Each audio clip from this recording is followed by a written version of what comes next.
wabarakatuh. Kami dari kelompok 5 Manajemen Logistik.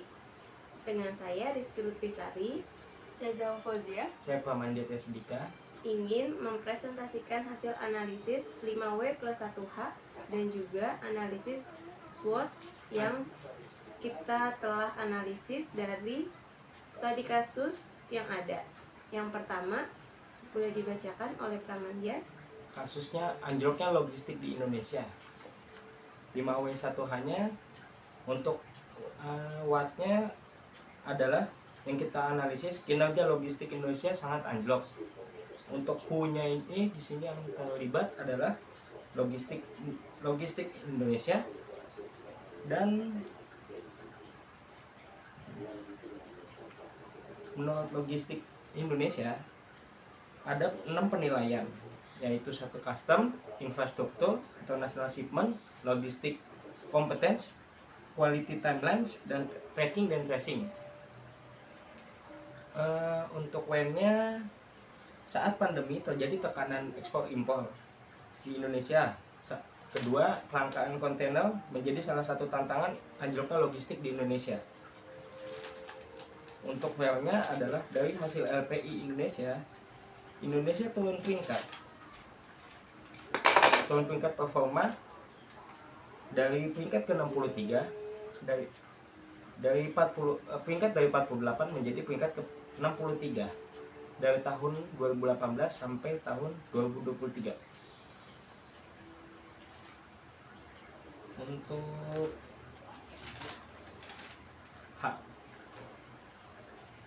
Untuk how-nya meningkatkan jumlah kontainer, melakukan ekspansi bisnis logistik di Indonesia. Saran dan perbaikan untuk kondisi anjloknya logistik di Indonesia adalah: 1. Meningkatkan jumlah kontainer untuk stabilitas logistik di Indonesia. 2. Menstabilkan ekspor impor di Indonesia. 3. Melakukan ekspansi bisnis logistik dalam pertumbuhan ekonomi Indonesia. Adapun analisis SWOT dari studi kasus yang pertama, yaitu strength. Pada tahun 2003, PT MPM menjadi contoh perusahaan yang mengalami kinerja perusahaan dalam bidang logistik dengan perubahannya. Yang kedua, weakness-nya yaitu kurangnya kontainer, kemudian adanya tekanan ekspansi dan mahalnya di dalam biaya infrastruktur.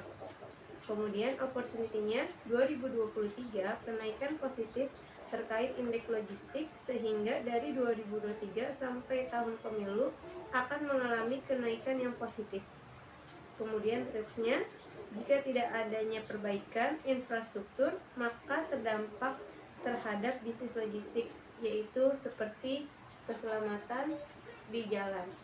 Dan juga analisis SWOT untuk studi kasus yang kedua dibacakan oleh Zahwa.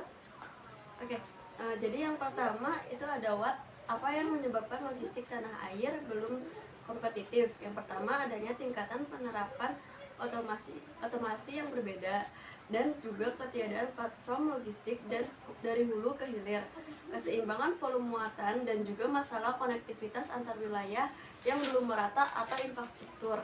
Lalu ada juga sistem logistik nasional yang tidak efektif dan belum adanya UU logistik dan kelembagaan logistik.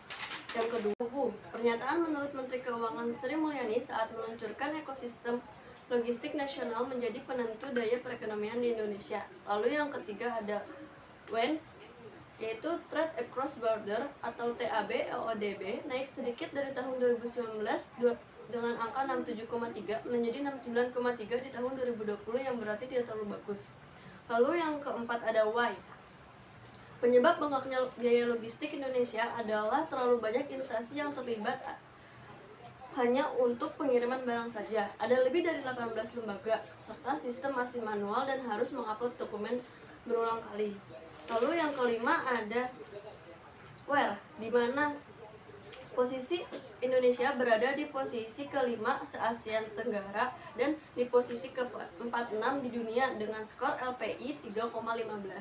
Lalu yang terakhir ada How, Bagaimana solusi agar sistem logistik nasional menjadi efektif adalah dengan cara mengadakan platform digital seperti dokumen sharing antar lembaga sehingga pelaku usaha tidak terlalu perlu bolak-balik pemesanan truk secara online dan pembayaran secara online melalui platform digital. Kemudian ada analisis SWOT.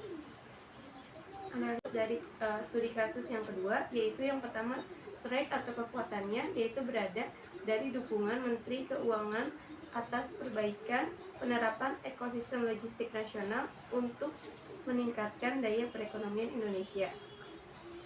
Kemudian weakness-nya, kelemahannya, karena di Indonesia masih banyaknya biaya logistik yang masih mahal. Proses dalam menyelesaikan di bidang logistiknya masih stagnan atau berada di tempat. Kemudian sistem masih manual sehingga membuat Indonesia harus melakukan perubahan dalam bidang logistik. Kemudian terlalu banyaknya instansi yang terlibat. Adapun yang ketiga yaitu opportunity.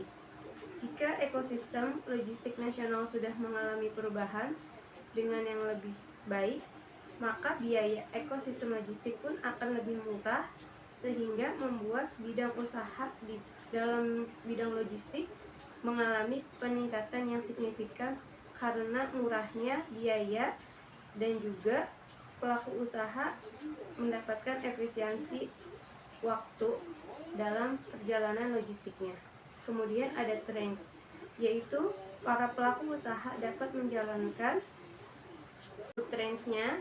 Pelaku usaha akan mengalami adaptasi kembali dengan reformasi sistem yang diperbaharui ini. Kemudian yang terakhir ada saran dari kami, yaitu menurut kami perbaikan yang harus dilakukan berdasarkan video adalah mempercepat pengadaan platform digital agar posisi Indonesia di ASEAN maupun di dunia segera naik dan skor API-nya bisa mencapai angka 35 ke atas.